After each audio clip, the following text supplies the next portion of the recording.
into possibly the juiciest nerd news network we've ever had. Yes, quite hefty news. It is. We expected this, in all fairness, after the We did. strikes ended. We knew it was only going to be a matter of time before they were all trying to beat each other to the punch for announcing shit. So let's start here.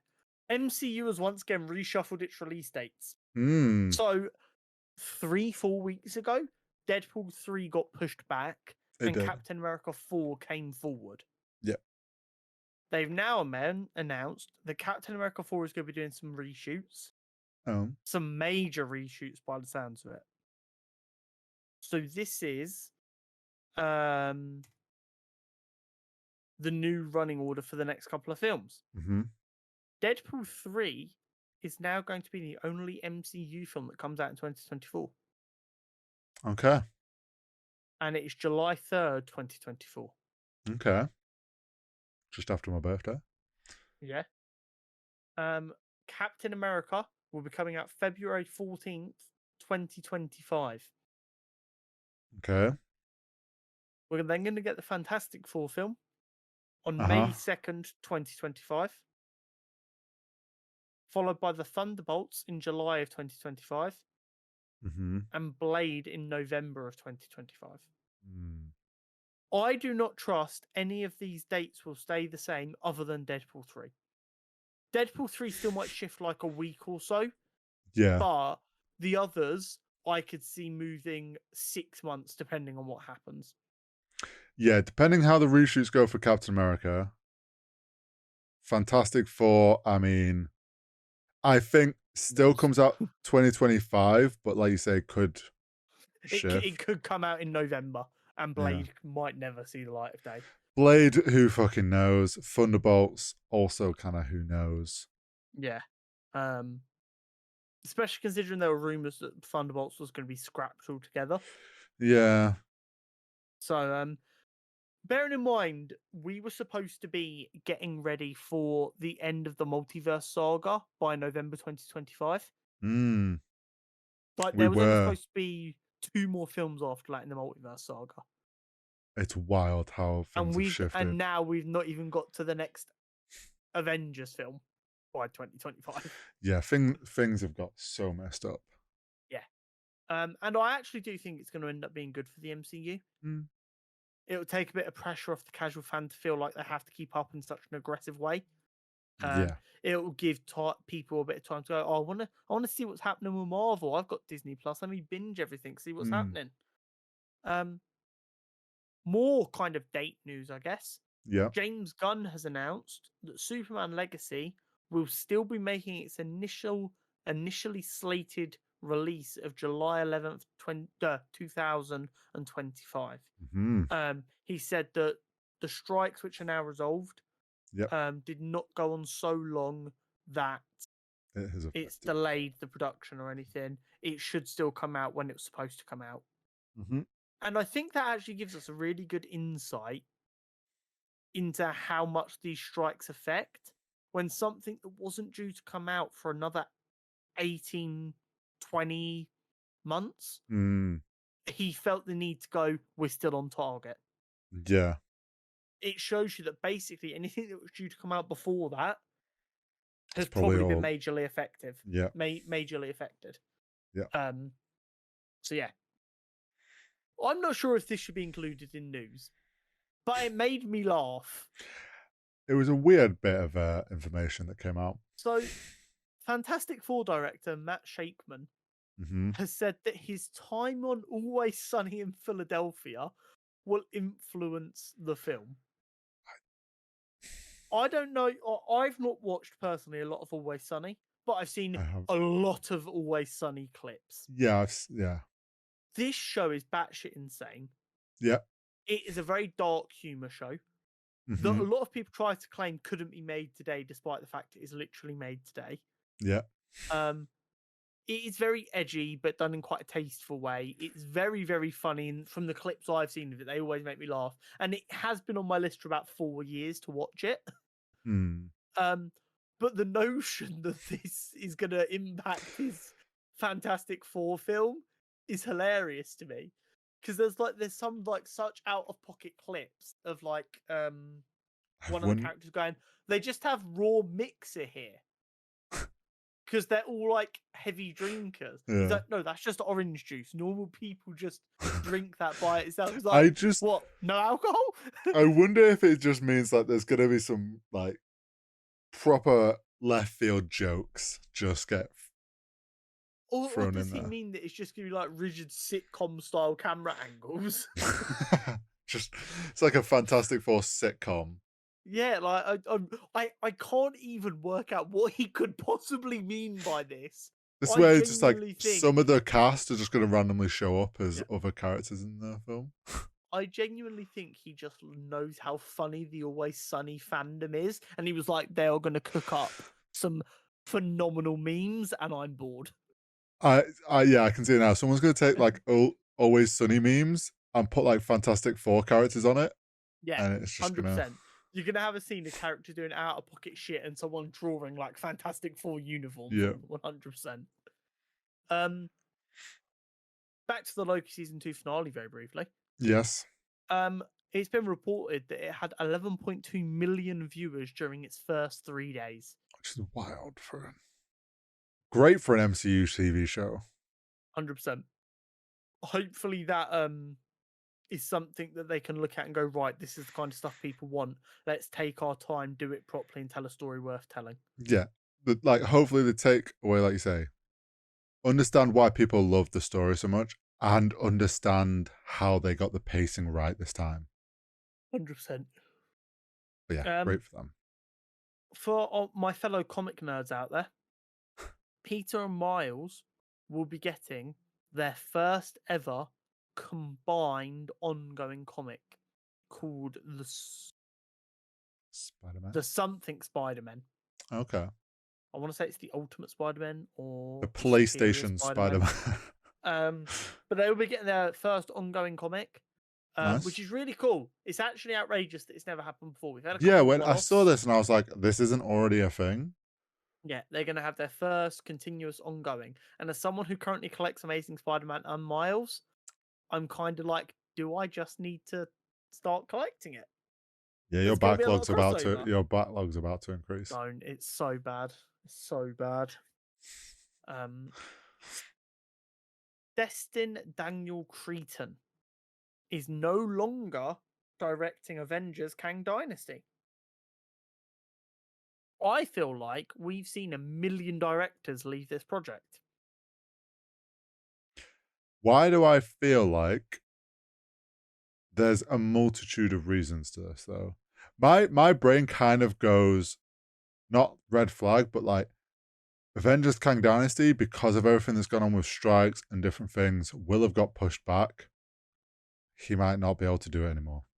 It might clash with another project that he had lined up that far in the future. Like 100%. People like I'm sure there's gonna be this issue now of directors have scheduling issues. 100%. So absolutely gonna happen. No reasoning's been given. We'll just have to see what comes of it, I guess. That or Kevin's lost all faith in his original choices. Yeah. More interesting Marvel news. So a couple of weeks ago, we were kind of given the impression that Wonder Man had been cancelled. Yeah, that was. And we were like, that kind of sucks. Circulating news. I guess they're just trying to trim down how much they're making to try and focus on quality. But now it seems it's due to start filming after Thanksgiving. And apparently it's been moved under the new Marvel Spotlight banner, which hadn't been announced when the Wonder Man has been cancelled news broke. So I do wonder if the insiders just saw that it wasn't under Marvel Studios slate anymore and assumed it had been cancelled. But in fact, that was because it had been moved to the Marvel Spotlight slate, which hadn't been announced as being a thing yet. Yeah, probably most likely. I guess we'll have to wait and see. But with one of the good things about the Marvel Spotlight thing is because we know it's due to be these grounded street level stories, we kind of know what to expect from Wonder Man. It's going to be grounded and street level. It's not meant to affect really the bigger picture of the MCU, so we know it's not going to have. too big of a time. You shouldn't have to worry about watching it if you just want to keep in the loop of the bigger story. Yep. Venom 3 has restarted filming. Tom Nice. Hardy has shared a selfie from the set with a production assistant who looked very embarrassed to be in the picture. I mean, Tom Hardy was like, I need to put something on social media. Come here, I need to take a picture. And they're like, wait, you want a picture with me? And he's like, yeah, it's fine. And they're like, We're definitely going to have a lot of these kind of things restarting. Yeah, 100%. We're going to see a lot of set photos coming out now because it's going to be like, oh, I can talk about stuff I'm working on again, yay! Because they didn't it wasn't like they were on holiday. No. They were fighting for their livelihoods and the livelihoods of their co-workers. Like, it's not something we've mentioned, but I know I saw, as soon as the strikes ended, like, loads of the Ahsoka cast started posting their set photos and sharing stuff. And it's like, all of that, it's stuff that I'd forgot we'd been missing out on. Yeah. 100%. And I'm glad that it's all back. Yeah, that was one of my favorite things on the first day of the strikes being over. Everyone from the projects that we've enjoyed during the strike just dumping all of their set photos was so nice. It was cathartic, especially like some of the Gen V photos and stuff like that. I'm like, oh, you guys look like you had a blast. I'm so happy. And that was quite a nice thing to have experienced. And normally, like stuff like that, you can sometimes miss. But because it was so many actors doing it at the same time, there was just loads. It was great. And everyone was obviously talking about it. Nothing has actually come of this news yet. Okay. So I want that to be clear. Okay. Nothing has actually happened, but a US congressman has called for the FTC to investigate Warner Bros. Discovery over its predatory practice, that's a quote from the congressman, of scrapping already completed movies such as Batwoman, Batgirl, and the recent Acme versus Coyote project that caused quite the uproar. What I will say is, after the backlash just from the internet, apparently Warner Bros. Discovery are looking to try and sell the film off now. Because everyone was like, a lot of people who worked on it were releasing set photos and saying how proud they were of it. And then people who knew their work were like, "What? You're this proud of that? Why the fuck are they? Why are they getting rid of it?" I saw loads of people that worked on the Acme versus Coyote one were just like, it's like a great project. I also like how with Batgirl, they were like, "Oh yeah, we've deleted it and removed it. We've got rid of it." This time they're like, "We've vaulted it." They're being very careful about their wording because they got so much hate over the idea that they just hit delete on a whole complete film. Yeah. So here's the problem, and I think this is something people don't quite understand. The articles are always correctly written as so and so has axed this film to get a tax break. And they are doing it for that reason. But it's only a tax break because they spent the money to make it. It's not like they get an additional tax break. It's just like, this is $30 million worth of losses. So that's $30 million off of our taxable income. So I'm sure it's not that black and white. I'm not an accountant, but it's like a general concept. Yeah. But I do think something has to be done about films that are 100% being complete just getting shelved. It's very weird. It's this growing concern of like lost media. So like, I'm not sure how many people know this, but a lot of the original Doctor Who shows from the 60s are lost media. Because back in the early days of TV, when they filmed something, they'd run the tape and then they'd wipe the tape and reuse it. Yeah. And then after like 10 years, which is obviously a lot of time of media lost, they were like, oh, this TV thing might be around for a while. We better keep this stuff.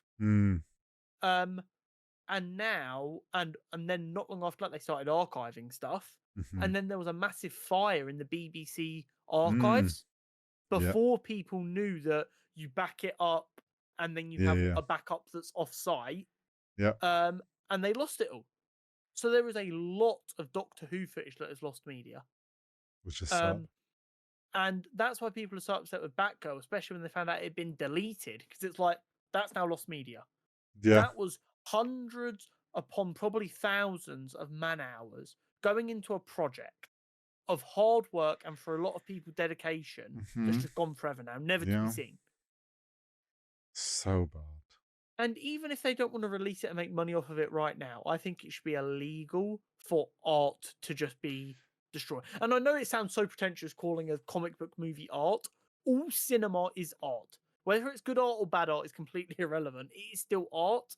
And the notion that some faceless corporate arsehole CEO can just go, no, deleted, is abhorrent. There should be. It's a shame, and I know this would never happen. There should be something in like the contracts of the director or writers or something that, like, if something is vaulted, is never initially released and gets vaulted and doesn't get released within like X amount of years, all the rights go to the people that made it. Yeah. And then they can do what they want with it. In contract, stuff needs to be written in of like, if you guys decide you don't want to release this, you have to let the owner of the IP you're making the film of, and if that is still yourselves, the director, they have to be allowed to go and try and sell it to another studio. Obviously, you have to accept the offer, but I as the director, or say like Lord of the Rings with Amazon, like the Tolkien estate, are like, you guys don't want to release it? Okay, we are allowed to go and try and sell it to another service. Yeah, there should be some protection there. Because it's scary how much stuff could just be gone. I mean, me and you both have backups of basically every second of this podcast. Yeah. Now, I'm very confident that YouTube isn't going to just delete the channel. No. Because we've not done anything wrong. But Google don't exactly have a perfect history of never just taking something out of service. You want a prime example for the gamers that might be listening to this? There is thousands of machinima videos that just got unlisted. Yeah. There was other people's content that they posted through machinima, and it's just, that is lost to the world unless someone can get in there and relist them all. Yeah. And it's just like, it's so sad that happened. Yeah, 100%. So yeah. And like, that shouldn't be allowed to happen. It sucks. No. Now, trailers. Into the trailers. We have 3 trailers come out this week. Can you tell the strikes are over? Yeah, I know, right? Okay. First and foremost, we have the Madam Web trailer. Now, it does look okay. It does, doesn't it?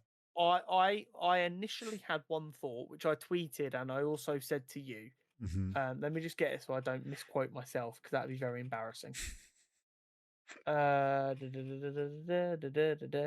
It's giving big, great premise, poor execution, just like The Flash. Because I look at it and I'm like, I like bits of what I see here, but I feel like it's going to fall flat.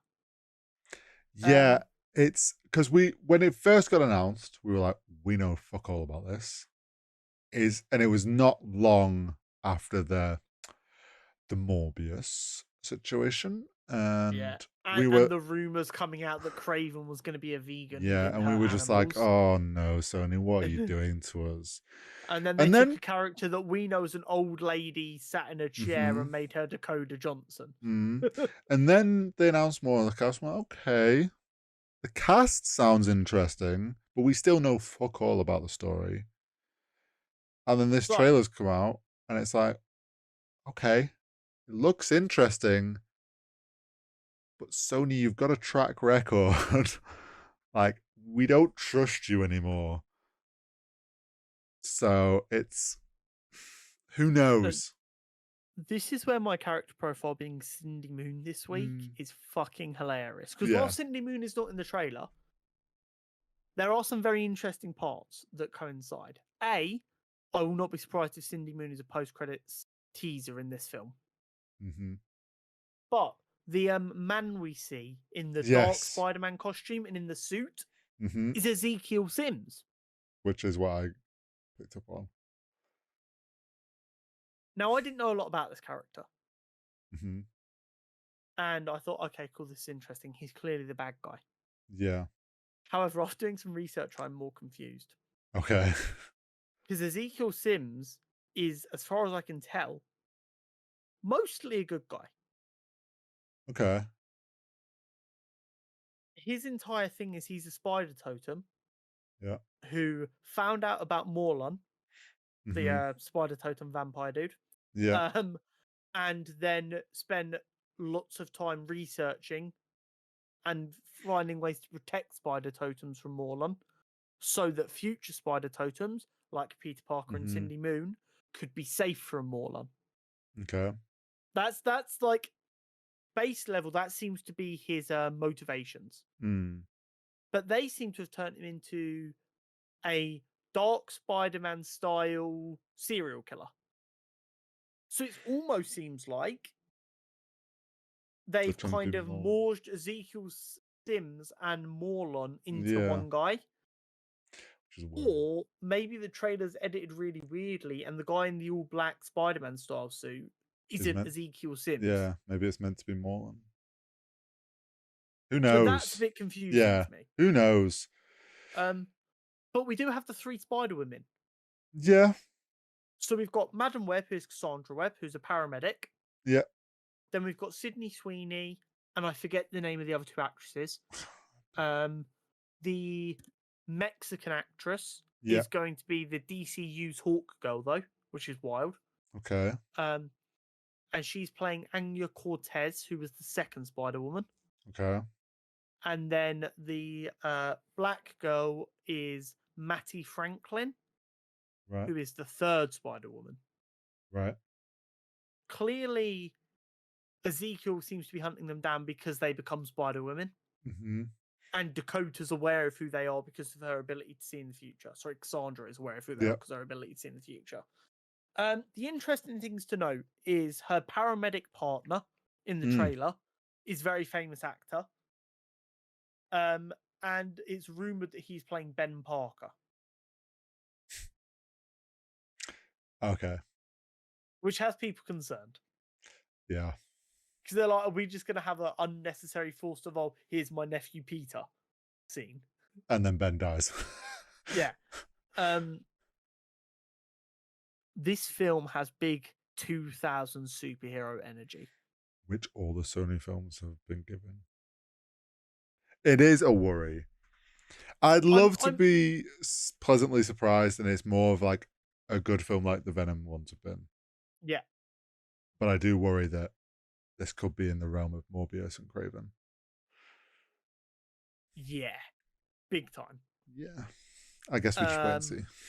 Yeah, we just have to wait and see. I'm really curious. It's not a bad trailer at all, but it's one of them trailers that really feels like they very carefully selected the good bits. Yeah, I get. Yeah. And I'm really curious as to Ezekiel's involvement, motivations. Yeah. We then got a trailer for What If Season 2, which we've been very excited for. Yes. So that comes out December 22nd, or the first episode does. But then we get one episode every day for 9 days until the end of the year. And that's a live event calendar. It's kind of cool. I like it. And with one of them in the trailer, seemingly a Christmas episode. Yeah. That has to come out on Christmas Day. I assume so.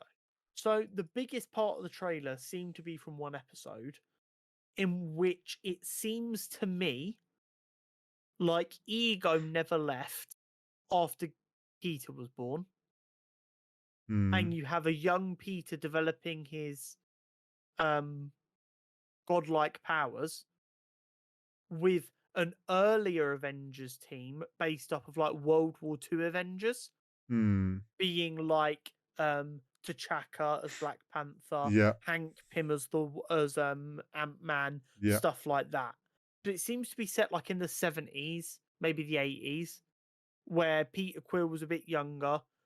Ego never left, and they're trying to stop Ego from taking over the world. Yeah. A lot of the trailer seems to come from that episode. Yeah, which is probably going to be the first one. Yeah. We got a bit of a tease from the episode that was scrapped from season 1 of Tony and Gamora on Scar instead of Bruce. Yeah. And they had like their roller derby with like Jeff Yeah. Goldblum's character. Me and you really enjoyed the first season of What If. Yeah. It was fun. I don't think it needed to be as interconnected as it was. I think it could have just been 9 one-shots. But Yeah. I didn't dislike them making it a bigger thing. Yeah. It's sort of like it was all seemingly individual, and then at the end they were like, "Oh yeah, by the way, these are all connected in a way," and it was Yes. like, "That's cool." I'm looking forward to more of it. It was a fun way Yeah. to kill 20 minutes and like see some They were, interesting yeah, ideas. they're fun little ideas, and you get to play around with these different scenarios, which Yeah. makes for It's fun not content. it's not a thing to be taken insanely seriously. No. It's one of them things if you're a massive loser like me and Hori who wants more Marvel content despite being given hundreds of hours every single year. I'm also fully on board if we're going to get some sort of Marvel Christmas special every year. Yeah. Last year it was Guardians. This year we're getting a What If. Damn. Next year, can we just have a full-on film?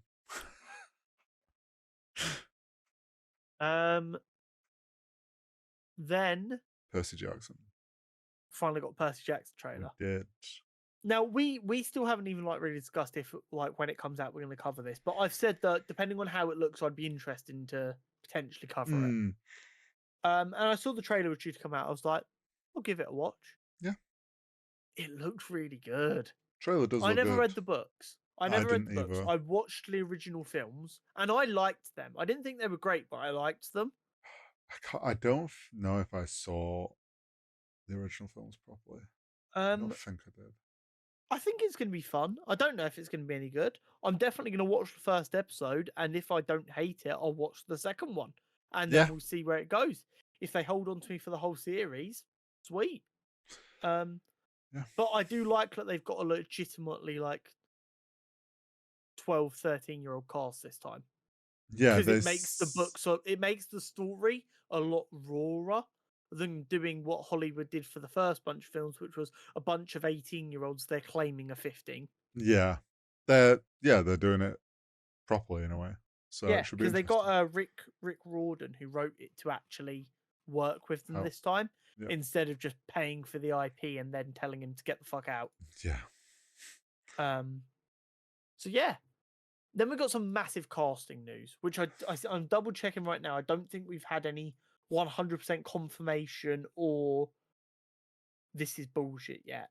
I think this is still just very, very much a popular rumor that is potentially true just because the speed at which it went viral.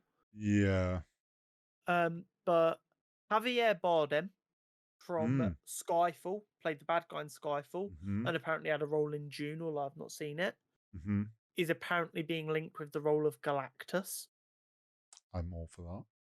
Which I don't dislike that casting at all. I think that could be quite cool.